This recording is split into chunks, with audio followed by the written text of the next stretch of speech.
গেল? এখানেই তো রাখলাম, নাম্বারটা লিখতে হবে তো।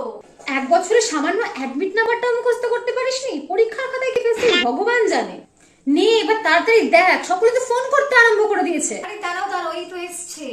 কই কই দেখি কত কত হলো, তাড়াতাড়ি বল। এই তো দেখো 405। কি 405 পেয়ে তুই এরকম ভাবে দাঁত দেখাচ্ছিস? 450 পেয়েছিস?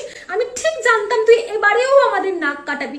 এক্ষুনি মেয়ের মা ফোন করলো বলে, সেই পরীক্ষার পর থেকে শুনে যাচ্ছি মেয়ের পরীক্ষা নাকি খুব ভালো হয়েছে, 450-এর ওপরে পাবে, ডাক্তার হবে, ইঞ্জিনিয়ার হবে, সব হয়ে গেল ওর মেয়ে। আর আমি শুধু শুনেই গেলাম, সারা জীবন তোর জন্য শুধু কথাই শুনে গেলাম, কাউকে আজ পর্যন্ত শোনাতে পারলাম না। অপদার্থ মেয়ে একটা, বাবা মার টাকা পুরো ধ্বংস হচ্ছে। দেখ বলতে না বলতে ফোনটা চলেও এলো, যাই শুনে আসি। শোনার ভাগ্য তো তুই আজ পর্যন্ত আমাদেরকে দিলি না, শুনেই আসি। হ্যাঁ গো বলো। হ্যাঁ একটু লেট হলো, আসলে আমার মেয়ে সার্ভারটা ডাউন চলছিল তো সেই জন্য। হ্যাঁ তো তোমার মেয়ে কত পেলো? 398 পেয়েছে, বাবা খুব ভালো তো। ও আমার মেয়ে তো 405 পেয়েছে। আসলে বলবে না, সারা বছর এত খেটে পড়েছে, এত পরিশ্রম করেছে দিন রাত, সে তো পরীক্ষা শেষ থেকেই বলছে যে খুব ভালো নাকি ওর রেজাল্ট হবে।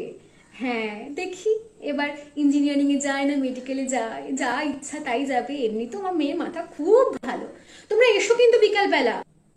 আমার শোন, আমি জানতাম তুই আমার মুখ রক্ষা করবি, যাই সকলকে জানিয়ে আসি।